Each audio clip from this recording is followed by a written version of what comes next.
grief, outrage, and calls for justice. Anti-government protests flood the street of Iran for a third day. This in response to Tehran admitting to shooting down a passenger jet last week, killing all 176 people on board, many of them Iranian. KCAL 9 political reporter Randy Page is here with a look at the outrage. Randy. And some very powerful cell phone video, too. Clearly, the Iranian government has its hands full as thousands demonstrate in the streets of Tehran asking why civilian flights weren't grounded on the night of the Iranian missile attack on Iraqi military bases. While at the same time, questions are being raised about President Trump's reasons for ordering the airstrike that killed General Qasem Soleimani. Massive protests in the streets of Tehran. You can hear the pops of tear gas canisters and choking gasps of protesters running away from them. Live rounds were also fired into the crowd. One woman shouts, "My foot, my foot." A man nearby yells, "Oh my God, she's hit."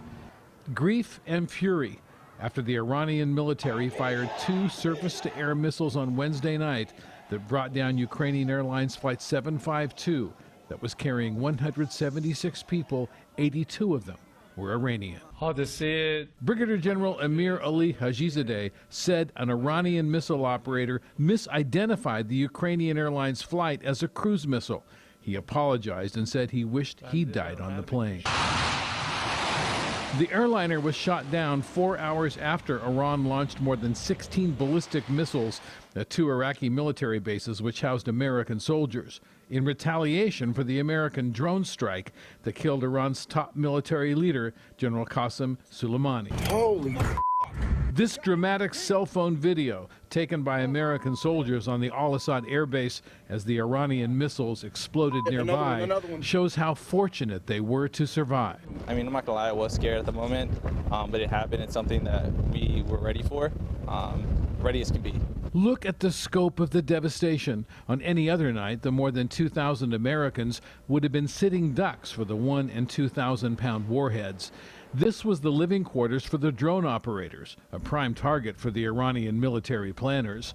Young soldiers on their first tour were up in the guard towers when the missiles came howling out of the night sky. It was definitely scary at first, but we both knew we had a job to do, manning the tower, keeping eyes front. But most of the American soldiers were inside these hardened bunkers built by Saddam Hussein because they got the heads up that missiles were coming. The ballistic missile reporting started to come in a couple hours before the event, and so at that point we were really scrambling on how to protect against that, and so it really came down to dispersion, putting space between people, and then also getting them into hardened bunkers just to provide that protection. 2 hours, just enough time to get inside the bunkers and pray they were strong enough to shield them from the powerful explosions outside. Every time one of the missiles hit, the doors would kind of sink in. Without the warning, it is clear from the scope of the damage there would have been massive loss of life here. It's a warm feeling deep in the heart that all your friends, your family here is okay. It just felt like forever since I'd seen my guys, and there's a lot of hugging and a lot of tears and a lot of it's just a great feeling knowing that all your people are okay.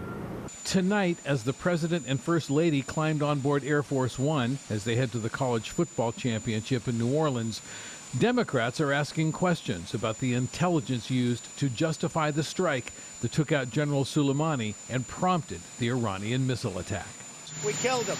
And when the Democrats try and defend him, it's a disgrace to our country. They can't do that. The president also retweeted this photoshopped depiction of Senate Minority Leader Chuck Schumer and House Speaker Nancy Pelosi in front of an Iranian flag, suggesting they are sympathetic to the Iranian regime. The president's foreign policy is dangerously incompetent. Since the strike 11 days ago, the administration claimed an attack on American soldiers was imminent. But today, the president said it doesn't really matter.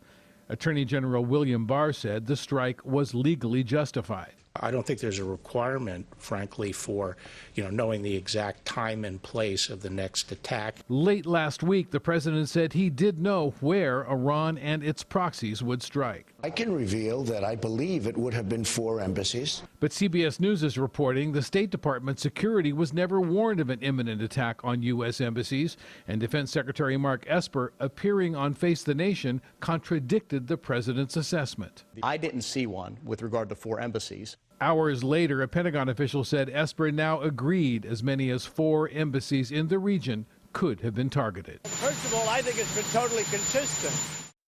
I think consistent is one word Democrats would probably not use to describe the president. Interesting developments tonight, Randy. All right, thank you.